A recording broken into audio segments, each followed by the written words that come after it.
Este año hemos venido introduciendo un tema del alma. No quiere decir que nos vamos a volver almáticos como pudiéramos pensar en algún momento, sino más bien es, ¿ustedes me están escuchando bien? Sí. Sí. Perfecto. Entonces, más bien es entender cuál es el proceso que en nuestra alma viene a suceder, porque indiscutiblemente hay algunos extremos que se han dado en el desarrollo de la iglesia. Un extremo puede llegar al punto en que necesitamos hacer muchas cosas, muchos sacrificios, muchas obras para poder estar en el contexto de los santos o los salvos. Pero también está el otro extremo y que lo hemos visto acrecentarse día a día, y es que no tenemos que hacer absolutamente nada porque todo lo hizo Cristo. Y esas dos posiciones pueden ser basadas en el mal entendimiento de lo que significó la salvación. Por eso uno de los primeros temas que creo que deberíamos abordar es entender de qué trata la salvación. Judy, buenos días, bienvenida. Buenos días, pastor. Gracias. Bueno, entonces, así hayamos comenzado un poquito, 10 minuticos ahí mientras que se organizó la logística de este nuevo escenario. De todas maneras, vamos a avanzar pronto para que no nos aprovechemos bien el tiempo y sea lo justo para hablar hoy. Es un tema que no lo vamos a abordar en un solo bloque, nada más pensar en nuestra mente y en la mente de Cristo puede ser un tema que tome más de una hora de poder ver muchas cosas, los temas que tienen que ver con la forma del alma percibir su entorno, del alma percibir las circunstancias, las situaciones que hay en el mundo, todo ese tipo de cosas tienen que verse a la luz de la escritura. Ahora, la escritura nos la han vendido de muchas maneras. En algún momento nos han dicho que la escritura es un manual. Yo creo haber usado esta misma referencia también en algún momento, de que la escritura es un manual de instrucciones, como cuando uno compra un televisor que viene con un manual de instrucciones, o compra un juego, o compra un electrodoméstico que tiene un manual de instrucciones, un mueble para armar que trae un manual de instrucciones, y lo hemos vendido de esa manera. Hemos dicho, no, es que la Biblia es un manual de instrucciones para que yo sepa cómo vivir, y realmente esto es un poco contrario a lo que dice la Escritura. ¿Sí? La Escritura dice, el mismo Cristo, el mismo Jesús dijo que las Escrituras dan testimonio de Él. Entonces, cuando uno aborda las Escrituras, tienes que buscar en esa escritura, en ese pasaje, en ese verso, en esa palabra, cómo es que eso da testimonio de Cristo. Y ahí uno se puede ponerse a rascar la cabeza y decir, pero si vamos a hablar del alma del hombre, ¿cómo esto da testimonio de Cristo? Entonces, ¿cómo creen ustedes que al nosotros abordar el entendimiento sobre el alma del hombre, podríamos estar diciendo que damos testimonio de Cristo? ¿Cómo lo creen ustedes?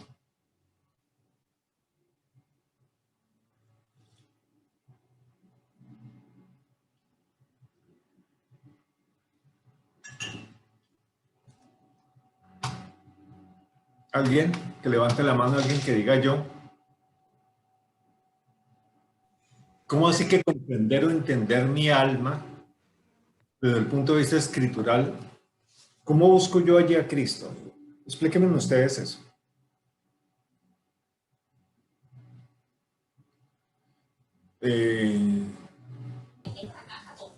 ¿Cómo, me repite la pregunta, pasa, ¿cómo, Sí. cómo yo encuentro mi alma? ¿Cómo encuentro Te mi lo alma? voy a replantear. Lo voy a replantear.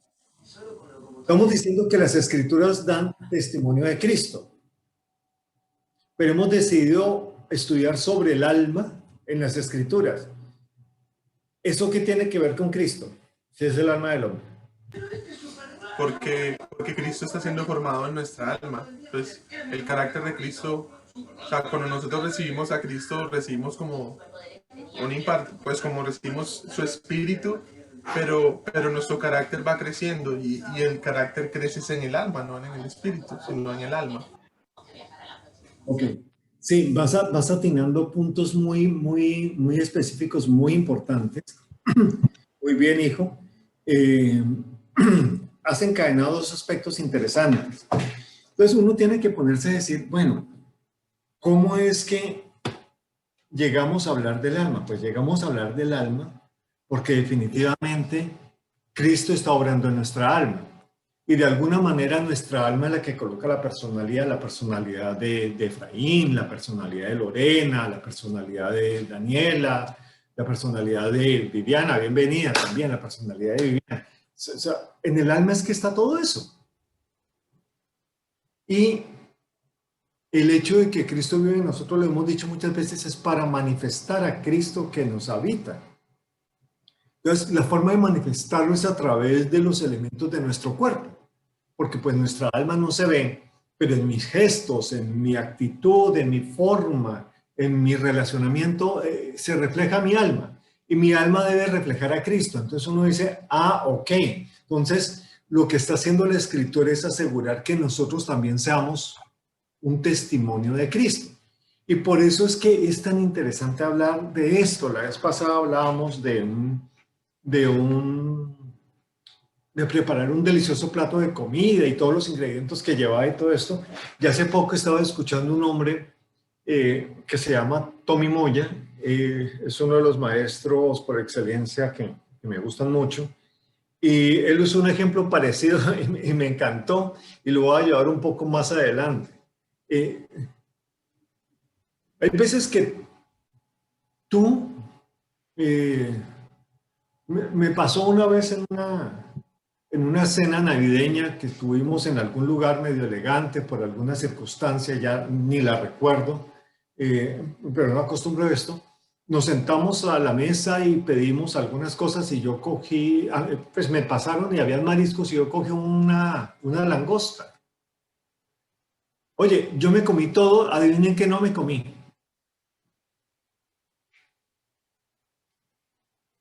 Alguien que sea así, perspicaz, ¿qué no me comí?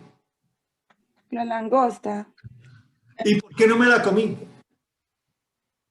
Las tenazas.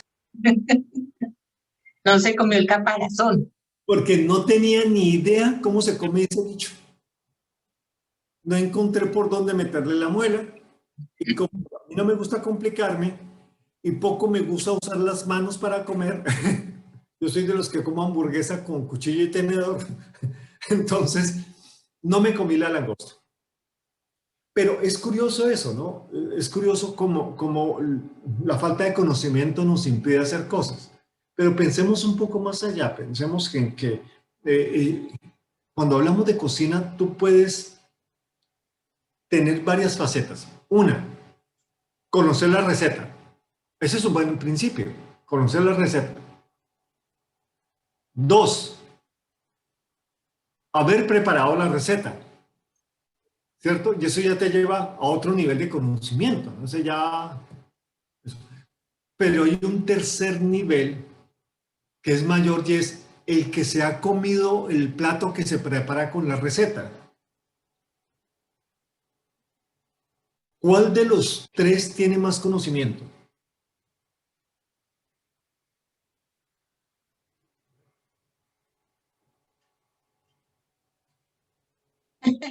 Están habladores. Tienes que repetir la pregunta, sí. Entonces, les vuelvo a preguntar. El que se come todo, porque se ha comido todo el proceso de la preparación y todo, pues no sé. Bueno, mira qué interesante, el que se ha comido todo. Miren que este es un bonito ejemplo para lo que es nuestra vida y nuestro desarrollo de la madurez espiritual que podemos llegar a tener. Tú puedes conocer la receta, tú puedes conocer la escritura, puedes sabértela de memoria, ¿cierto? Y eso te da un nivel de conocimiento, te da un nivel de pensar que lo sabes, ¿cierto? Que lo sabes. Pero está el otro, que no solamente lo sabe, sino que tiene un grado de habilidad y lo enseña. Entonces, ese que lo enseña parece que está como un pasito más adelante, ¿cierto? Por ello vi a mi hija, aquí estamos degustando cafecito también. Salud, yo te vi con una taza en la mano. Salud. Salud, papi, que Terminando de desayunar, perdón. Nosotros también el cafecito de la mañana. Ah, por allá también están en la casa de mis hijos. Yo creo que eso fue mal de familia. Pero bueno, entonces está ese que no solo conoce la receta, sino que la puede enseñar. Entonces sabe cómo se la articula y de dónde viene y para dónde va. Pero hay un tercer nivel. Dice el que tuvo la experiencia de haber degustado esa receta. El primero conoce la letra, el segundo sabe qué hacer con la letra, pero el tercero sabe a qué sabe la letra. Y cuando uno consume un alimento, ese alimento pasa a formar parte de uno. Cuando uno consume la escritura, esa escritura pasa a formar parte de uno. Cuando uno la experimenta, cuando uno la vive, eso se vuelve parte de uno. Y ya no es algo que uno sepa o tenga la habilidad de enseñar. Miren, yo miro las enseñanzas que hace tal vez 25 o más años atrás le daba a los jóvenes en una congregación donde muy pronto, porque tenía la habilidad de enseñar, me ponían a enseñar. O sea, les puedo decir que yo pertenecí a una congregación bautista y en la congregación bautista tú no puedes hacer nada sin bautizarte. O sea, tú no eres nadie si no te bautizas con ellos. Esas son las creencias que habían allí, en esa época y en ese año. Y si uno no se había bautizado, no podía. Mi proceso fue muy atípico. Por alguna razón, yo llegué, a los 2 meses estaba en un concilio de iglesias a nivel nacional, formando parte del equipo que iba a liderar todo lo que era lo que llamábamos evangelismo, ¿cierto? Y a los 3 meses, perdona, como a los 3 meses estaba en eso y como a los 4 meses había tomado el curso para bautizarme, porque obvio tenía que bautizarme para poder estar en todo eso. Pero antes de bautizarme me tocó dictar el curso y me tocó dictárselo a mi esposa. Yo creo que no se lo dicté, sino como 2 lecciones nomás. Entonces, pero el caso es que me tocó decir, comencé a enseñar. O sea, era completamente un hombre neófito en la escritura. Sin embargo, cuando yo miro lo que enseñaba, yo decía, rayos, enseñaba cosas que hoy en día estoy entendiendo, pero que nunca había experimentado. Y tal vez esas palabras, aunque tenían el mismo grado de construcción interna, de gramatical, me refiero yo, ¿no? De gramatical, carecían de un fundamento claro en mi vida. Y es que Cristo no era el fundamento era la actividad que yo estaba haciendo. Y esto viene a ser importante también.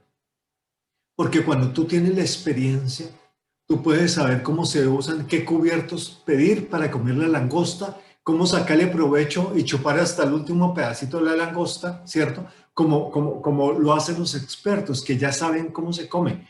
Pero aparte de eso, una vez la comes, puedes saber por qué es tan rica y por qué tomarse tantos trabajos para consumir un alimento, sabiendo que uno puede pedir un filetito de carne que ya viene listo, que viene tiernito y eso, que es muy fácil de cortar y que uno no se enreda para comérselo. Pero pues eso depende de lo que quieras experimentar. Asimismo es el tema de la vida eterna, asimismo es el tema de la salvación que tiene que ver con todo esto. Pero hay veces no entendemos nosotros todavía estos asuntos y es necesario que podamos diferenciar de qué se trata todo.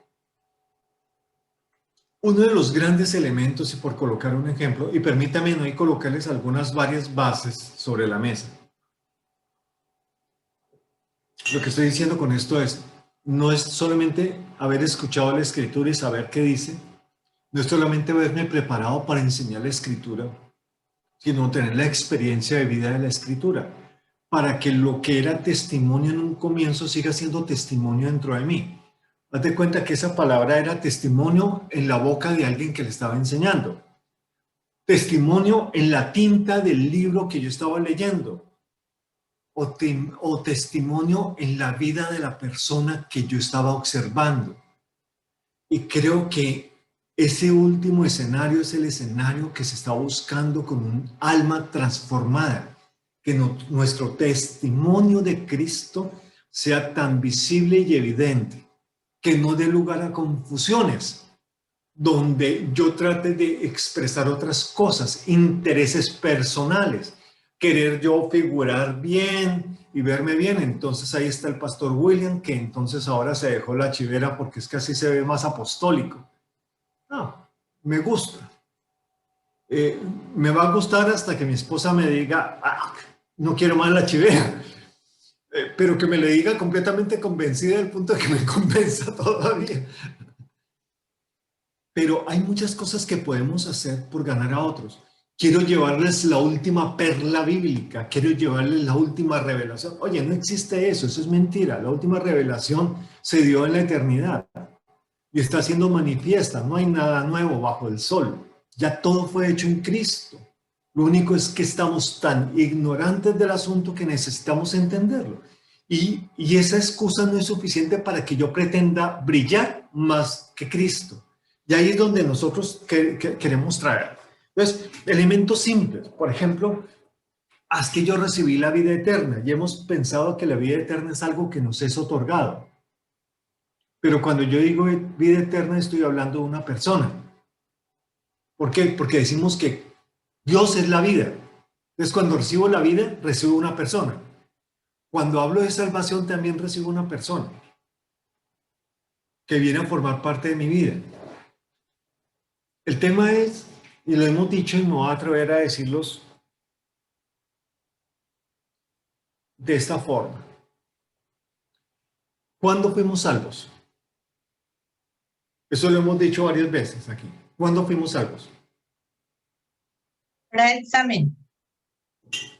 ¿Cómo? Hora del examen. Ya que no hicimos a final de año, hagamos a comienzo de año. Me parece. Yo califico. ¿Cuándo fuimos salvos? Alguien que me diga. Desde antes de la fundación del mundo, en la Desde eternidad. la fundación del mundo. Pregunto, ¿ahorita somos salvos? Sí, ¿Y años después seremos salvos? sí. Entonces miren que la salvación es algo atemporal. La salvación es algo que fue, es y será. Pareciera que la salvación se da en un contexto eterno, ¿cierto? Entonces la salvación se da en un contexto eterno. Entonces, es eterno, pero ¿cuál es el tema de lo eterno? Que nosotros estamos viviendo una vida temporal, ¿cierto? Aunque somos portadores de vida eterna, nuestra existencia en este mundo es temporal. Y al ser nuestra existencia temporal, el tiempo de manifestar a Cristo es durante el tiempo que estamos en este mundo. ¿De acuerdo? Entonces ya tenemos ese escenario. Ahora, ya sabemos que la salvación viene de antes de la fundación del mundo, pero que también está presente y estará presente, que tiene que ver con lo eterno, pero que también afecta mi existencia temporal. Entonces viene lo otro. Cuando la salvación llega a mi vida, entendiendo que la salvación es un proceso, ¿qué se salva de mí? El alma. El alma. ¿Alguien está de acuerdo, en desacuerdo? ¿Alguien quiere decir algo más?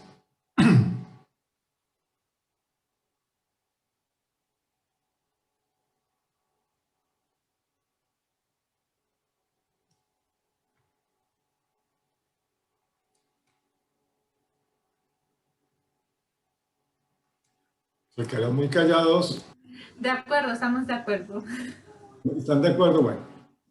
Lo que pasa es que cuando hablamos de alma, muchas veces uno le mete un poquito de, ¿cómo se llama? Como sci-fi, ¿sí me entiendes? Y cuando hablamos de almas, hablamos de carácter, ¿no? O sea, Que están el alma. que está en el alma, ¿cierto? De Es una emoción. parte del alma. Ok, bien interesante eso. Yo alguna vez les conté sobre las arquitecturas. Yo no entiendo por qué el alma. Bueno, vamos a ver eso un poquito y vamos a hablar de salvación. Dada la pregunta de mi hijo de que hoy queremos colocar bases y homologar bases, voy a hablar un poquito de la arquitectura del ser humano. El ser humano es uno, es un ser, ¿ok? Es un ser. O sea, no son tres seres viviendo en uno, no, es un solo ser. Es un solo ser que tiene una conformación y tiene una vida espiritual, ¿cierto? Una vida almática y una vida biológica. Es decir, ese conjunto de espíritu, alma y cuerpo forman el conjunto de lo que es el ser humano. El espíritu tiene unos elementos que lo conforman. Ahorita no me acuerdo, no se lo voy a decir. Pero allí está la conciencia y otros elementos que son los que traen verdad a nosotros. La conciencia no está en el alma, porque la conciencia es como el semáforo que me dice qué da testimonio y qué no da testimonio. Esa es la conciencia es la que me dice, wow, sí, pero hay una conexión espiritual que solamente se da en el espíritu. El alma tiene que ver con lo que pensamos, nuestro intelecto, ¿cierto? Tiene que ver con nuestras emociones. No estoy hablando del amor, sino de las emociones. ¿Sí, amor? Los recuerdos, pensamientos. La mente, el intelecto, tiene que ver con recuerdos, pensamientos y algo que se llama imaginación, que a veces forma parte de nuestra realidad y no es real. Y también está la voluntad, que es donde se procesan muchas decisiones que forjan lo que en el final en conjunto nosotros llamamos personalidad y que algunos han querido llamar personalidad y carácter y tratar de hacer diferencias en eso. Pero todo está dentro del hombre. Dentro de nuestro cuerpo pues hay todos los sistemas que ustedes quieren que conforman la vida biológica. Entonces, ese conjunto de espíritu, alma y cuerpo es lo que se llama el hombre. Pero el alma y el espíritu tienen algo en común, un punto de conexión que hace conjunto. Ese puntico de unión es lo más interno del ser, es lo que queda lo más profundo del ser, es lo que queda en el corazón del ser. Es decir, el corazón es ese punto interno donde mi espíritu y mi alma hacen conexión y hacen que todo tenga conjunto y pueda ser gobernado. Si yo estoy con un espíritu que no gobierna porque no he sido salvo o no he sido notificado de mi salvación o no estoy entre los salvos por alguna razón, mi alma se gobierna como ella sola. Por eso Adán era un alma viviente, porque Adán dependía de su conocimiento y no dependía del gobierno de Dios. Adán debería ser autónomo, pero no independiente. Y él se volvió independiente. Por eso era que no era bueno que estuviera solo. Y eso va a ser tema de otro día que les explicaré eso. Entonces, el hombre sin dependencia es un alma viviente. Por eso decimos que Adán, alma viviente. Cuando Cristo viene, Él vuelve y reactiva esa conexión, haciendo que seamos un espíritu vivificado. Cuando ese espíritu es vivificado, nuestro espíritu es salvo. Y nuestra alma comienza un proceso salvífico que la transforma de día en día. Por eso hay que trabajar en el alma. Ahora, ¿William se inventó esa vaina? Sí, yo me lo inventé, pero leámoslo en la escritura para poder entenderlo bien. Entonces, vayamos a 1 Corintios capítulo 3, versículo 12. 1 Corintios 3, 12. Vamos a estar ahí. Ahora, como el hombre es el que es salvo, entonces se salva su alma, se salva su espíritu y se salva su cuerpo. Ahora, el espíritu es de Dios. Y Dios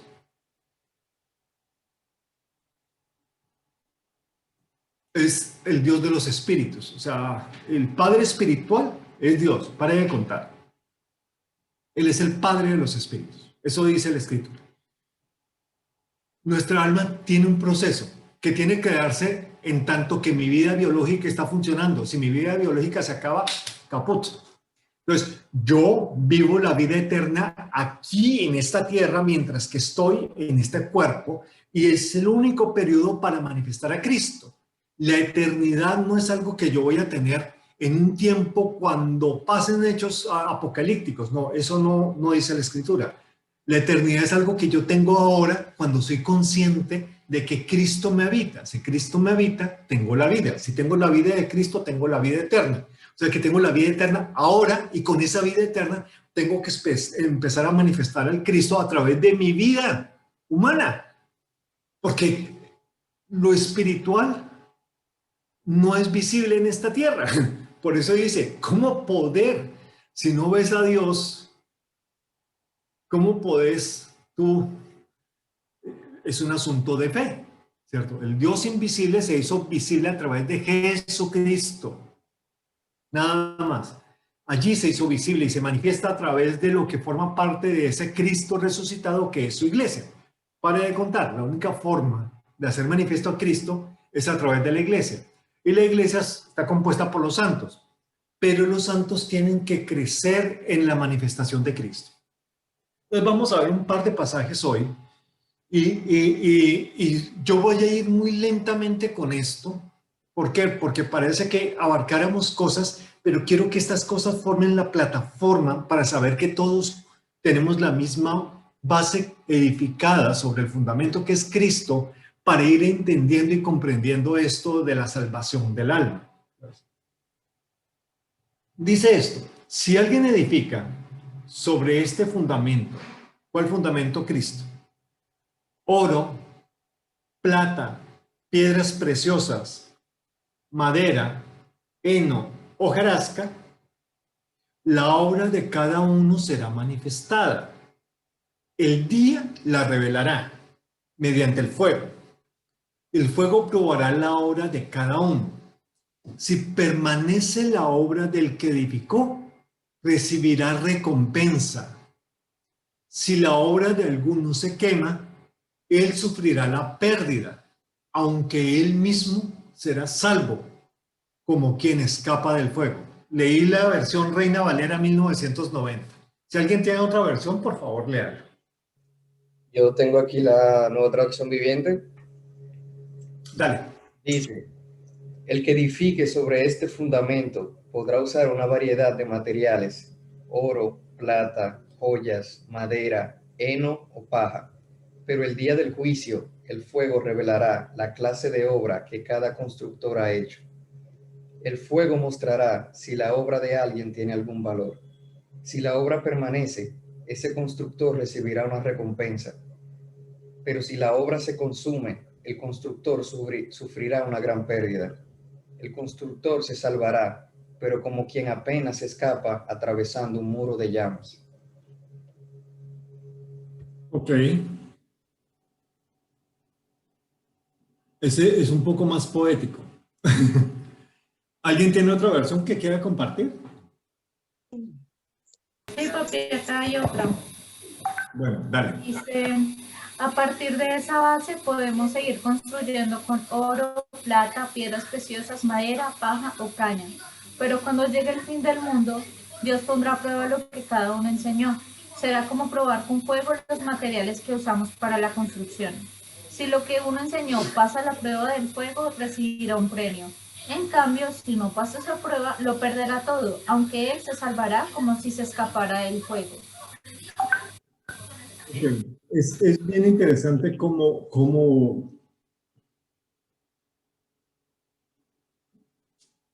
es de importante estudiar las escrituras. Eso. ¿Por qué me tomé la libertad de que leyéramos, o el tiempo de que leyéramos varias versiones? Una razón específica.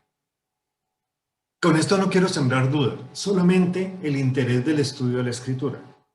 Ustedes saben que el idioma en que fue escrito la escritura tiene una forma y unas figuras que no pueden ser traducidas.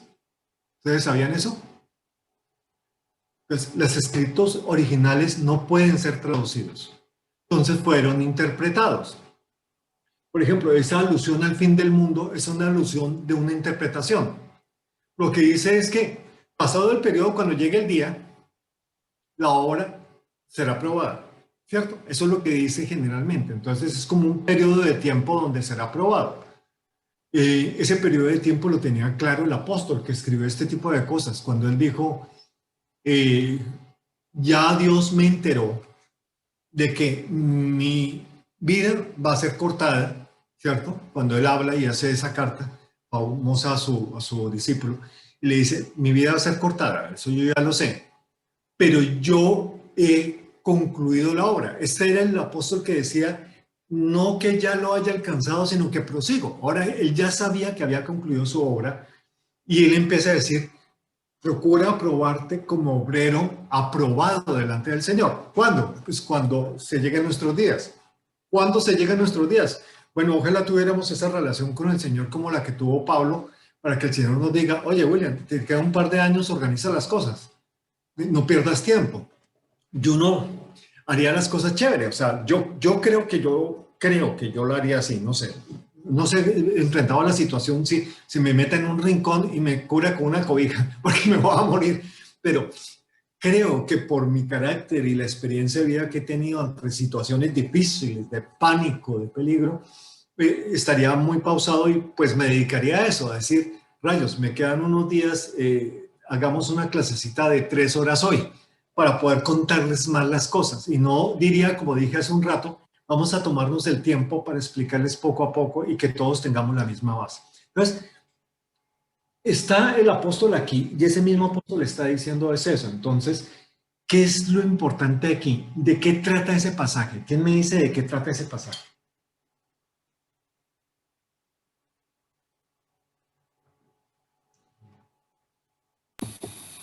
Pues que cuando estemos delante de Jesús, pues Él probará las obras que hemos hecho, ¿no? Pues las decisiones y todo lo que hemos hecho. Y ese es fundamento, o sea, lo que hemos puesto por encima del fundamento que es Cristo, y podremos ser salvos. Pues yo creo que, como dice ahí, algunos se salvarán No, pero mira que como olor a humo. Algunos se salvarán como olor a humo y otros realmente construirán cosas, no sé, su familia, etcétera, pues en su vida. Pero algunos se salvarán y ya, o sea, unos pasarán raspando, como dice uno por ahí.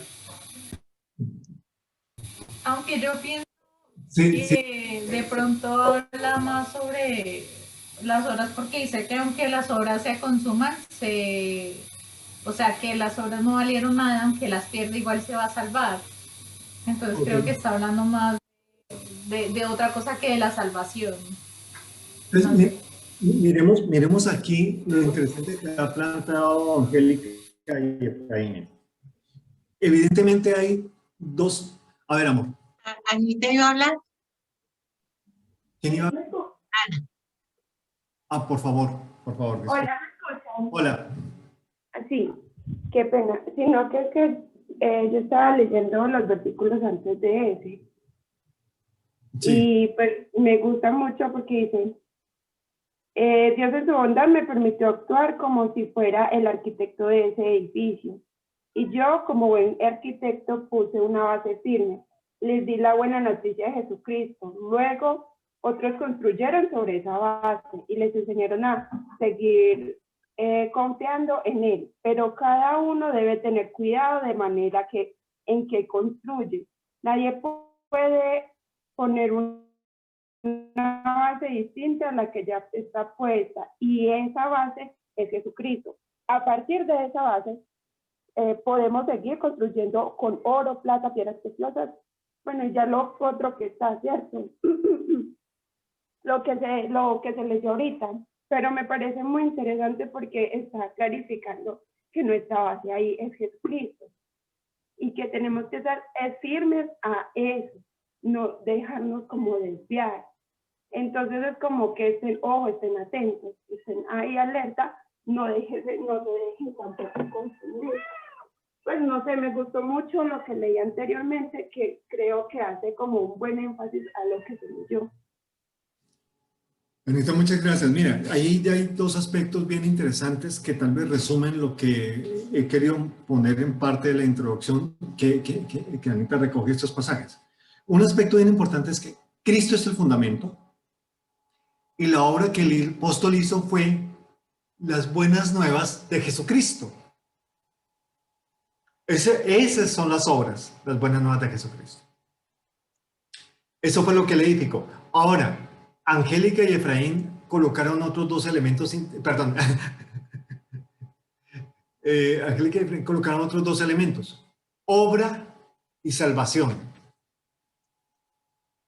Y está diciendo, o sea, ambos planteaban esto, pero Angie decía algo, así las obras se consuman en el fuego. Ese es el fuego, ¿no? No quiere decir que se va para el purgatorio o que se va para la paila del infierno y que arde un rato allá. No, eso no quiere decir. Quiere decir es que habrá algo que pruebe las obras.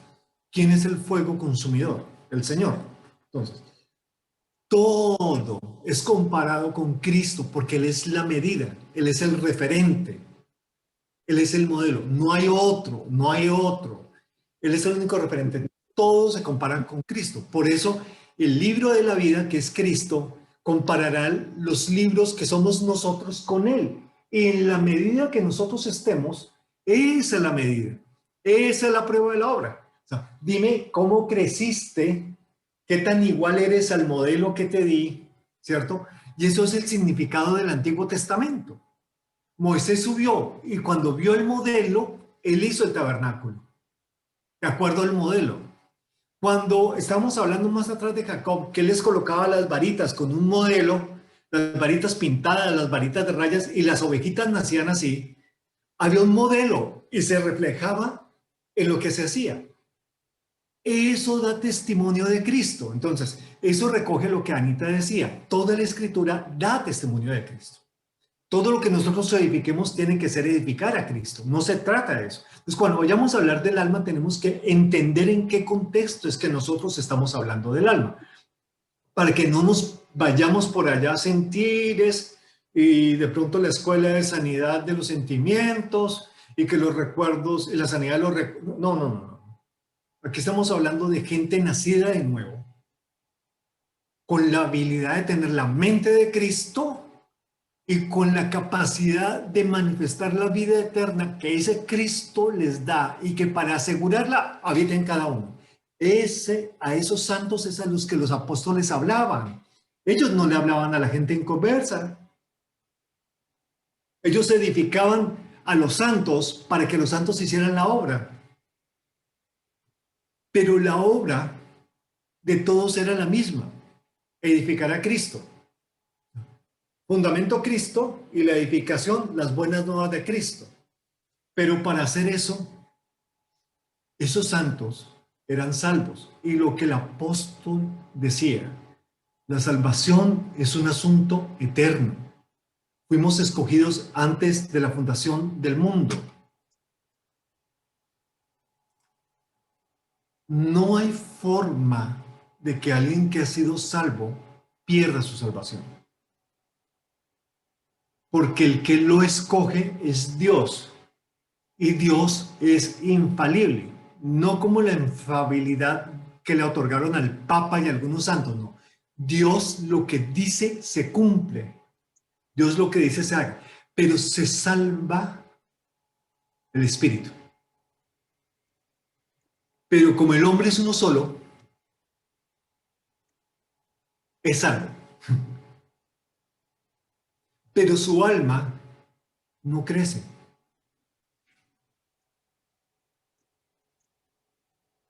Podemos tener una vida de ministerio. Pastor, repita lo que dijo antes, por favor.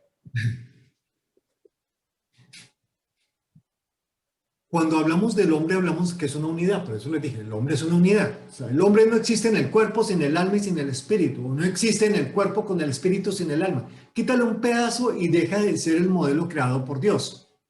Cuando Adán se independizó de Dios, dejó de ser el modelo creado por Dios y comenzaron a ser descendientes de Adán, almas vivientes. Cuando Dios, que es espíritu, quiere volverse a tener y restaurar esa comunión con los hombres, tenía que colocar en el hombre activamente la vida espiritual. Y para eso era necesario que el hombre pagara su deuda. Para que el hombre pagara su deuda, un hombre tenía que ser juzgado. Y para ser juzgado, como la paga del pecado es la muerte, ese hombre tenía que ser muerto. Por eso es que Cristo no viene como espíritu, porque Cristo es la vida misma y jamás hubiera podido ser muerto. Era imposible matar a Cristo. Entonces, Cristo viene y se encarna en Jesús, un humano, que es humano y que es Dios, para poder matar al hombre y cumplir eso. Y consumar la restauración de todas las cosas que se habían hecho inicialmente. ¿Cuáles son todas las cosas? Todas las cosas que se habían hecho inicialmente son que el hombre y en el hombre se diese a conocer Dios. Que en el hombre se diese a conocer Dios. Y Dios quería darse a conocer, y para darse a conocer lo quería hacer a través de su Hijo. Por eso las Escrituras hablan del Hijo. Son por Él, en Él y para Él. Esas son las Escrituras. Entonces, si estamos diciendo eso, quiere decir que la restauración del espíritu vivificado del hombre, que se da por la obra de Jesucristo para restaurar todas las cosas, hace que este hombre entre en un proceso donde él pueda volver a tener comunión con Dios. Y al poder volver a tener comunión con Dios, puede volver a albergar una vida que antes no había podido habitar en él. Pero yo no puedo quitar un pedazo del hombre, si te das cuenta. Cuando decíamos que el hombre estaba muerto en sus delitos y pecados, es que su espíritu estaba muerto, porque su alma seguía andando bajo un conocimiento y un gobierno que no era de Dios, ¿sí? Que era más oscuro, porque no era de la luz, porque o eres de la luz o eres de las tinieblas. Eso es tinieblas. Tinieblas no es del diablo, eso no. El diablo no está compitiendo con Dios cuáles son tuyos y cuáles son míos. Olvídate de eso. El problema es que el hombre tiene ignorancia y eso es lo que lo diferencia. Así es de que cuando Dios salva al hombre, restaura su espíritu para que su espíritu pueda tener la vida espiritual, que es la única parte del hombre donde lo espiritual puede habitar y puede empezar a comunicarse con su alma para que su alma siendo transformada, este hombre manifieste a Cristo. Esto que se da allí, esto que se trae allí, esto que se da en ese sentido es lo que se llama la salvación, que no es por obras. La salvación que no se pierde y que el apóstol reincidentemente está diciendo. Por eso el pasaje concluye. Oye, si tu obra es probada, ¿cuál obra? La edificación de Cristo. Si tu obra es probada y se consume toda, es decir, si al purificarla no queda nada, porque todo era madera y hojarasca, entonces tú pierdes. Pero eres salvo. Entonces, ¿qué fue lo que no se transformó? Su alma. Su alma nunca creció en Cristo. Yo envié por ahí un meme de un bebé con bigote y con cara de bravo, haciendo alusión a lo que puede ser la vida de uno en medio de una congregación. Entonces, eso que puede ser la vida de uno en medio de una congregación,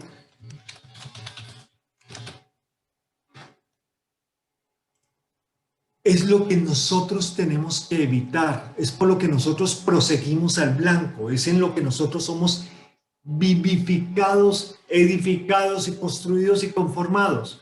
¿Para qué? Para que ya no seamos como niños fluctuantes. Entonces, este pasaje me deja clarísimo que una cosa es la salvación del espíritu y otro proceso, lo que sufrimos en la salvación del alma. Salvación es un término que hemos tratado de santificar, pero salvación no es sino un proceso de transformación para algo. Desafortunadamente, a través de las interpretaciones hemos cambiado cosas en la escritura. Por ejemplo, la palabra santos no se usaba. Lo que se usaba era escogidos, los escogidos. Luego se utilizó santos. Y entonces santos de pronto ya nos pone aureola, la gente que camina 10 centímetros por encima del piso, los que se la pasan allá. O sea, desdibujamos completamente lo que era ser escogido. Cuando uno es escogido es que alguien me escogió. Yo no tuve nada que ver. Alguien me escogió. ¿Sí? Mi esposa no estaba pidiendo casarse. Yo la vi y la escogí y dije, esta es mía y no se me va a escapar. Y si yo, siendo un pobre mortal, me pude escoger esta belleza y raptármela toda la vida, ¿cuánto más Dios no puede llegar a escogernos y garantizar que nunca nos vamos a salir de su mano? ¿Cuánto más eso no va a pasar? Entonces, miren lo interesante de todo esto. Entonces, la salvación del alma es un proceso. Quisiera que fuéramos ahora a esto. Entonces, para redondear un poquito, la salvación del espíritu es algo que es atemporal y que no requiere nada de nosotros. La salvación en el alma es presente, es temporal y exige una respuesta de fe de parte de nosotros y que nos esforcemos. Por eso dice, persiste.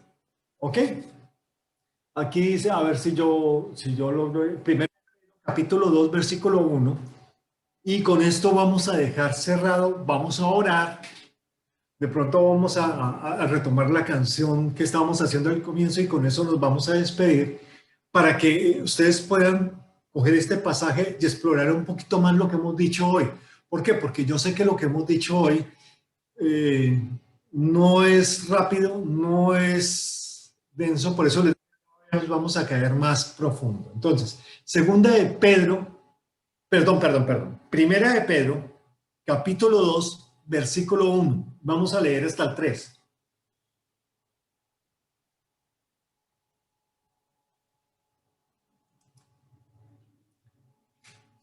Yo tengo aquí una versión poco moderna. Entonces, alguien que lea primero la versión que tenga y yo después leo la mía, a ver si de pronto coinciden.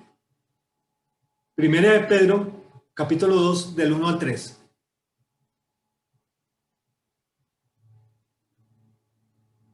¿Qué versión tienes para escoger una diferente? Usa una al azar, hijita.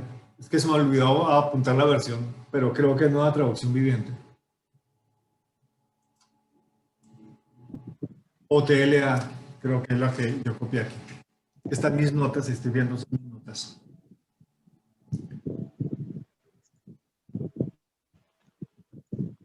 A ver, Judy, vi que prendiste tu micrófono. Yo tengo la Reina Valera. Listo, dale. Primera de Pedro 2, del 1 al 3. Perfecto. Desechando pues toda malicia, todo engaño, hipocresía, envidias y todas las detracciones, desead como niños recién nacidos la leche espiritual no adulterada, para que por ella crezcáis para salvación, si es que habéis gustado la benignidad del Señor. Ok, miren qué bonito. Les voy a leer mi versión. Mi versión dice, por lo tanto, desháganse de toda mala conducta. Acaben con todo engaño, hipocresía, celos y toda clase de comentarios hirientes. Como bebés recién nacidos, deseen con ganas la leche espiritual pura para que crezcan a una experiencia plena de la salvación. Pidan a gritos ese alimento nutritivo ahora que han probado la bondad del Señor. Este pasaje me gusta en esta versión porque es extremadamente explícito y todos aquellos que hayan tenido un bebé saben de qué estoy hablando y de qué está hablando la escritura cuando dice deseen con ganas la leche espiritual. Recientemente podíamos ver a Mía, la hija de mi hija Angie, cuando tiene hambre, ella no dice, mamita, por favor, ¿me das un poquito de leche? No hay problema, yo entiendo que tú estás ocupada y en algún momento puedes venir y cuando tú te desocupes, no importa, yo aguanto. No, Mía no dice eso. Mía lo que dice es, ¡ah! ¡ah! ¡ah! Hasta que recibe la leche.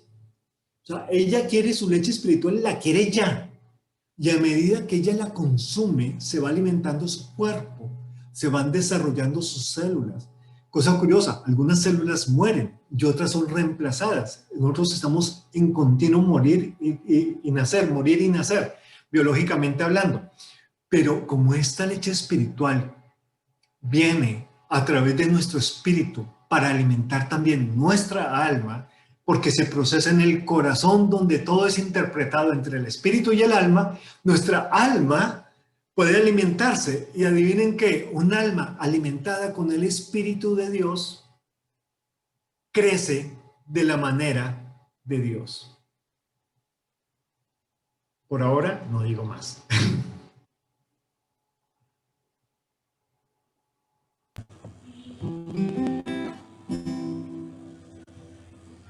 Bueno, damos gracias a Dios por estos temas, amor. Muchas gracias por compartirlos. Por favor, tengan en cuenta algo. El alma está en un proceso de transformación, en un proceso de salvación. El alma es la que se tiene que ajustar al diseño divino del Señor, a ese modelo original y poder expresar lo que realmente es. Nuestra alma no es transformada, no podemos replicar esa manera que dice es imposible. De que les amamos, que sea un buen tiempo para terminar este fin de semana, meditar en esta palabra. El alma se transforma en la medida que tú le permites al espíritu, con el espíritu del Señor. Les amamos, que esto en sus mentes, en sus corazones, que así puedan saber que el alma puede quedar como el meme que mi esposo mandó a mí. Mi alma puede quedar pequeña. Toda obra nosotros hagamos será aprobada.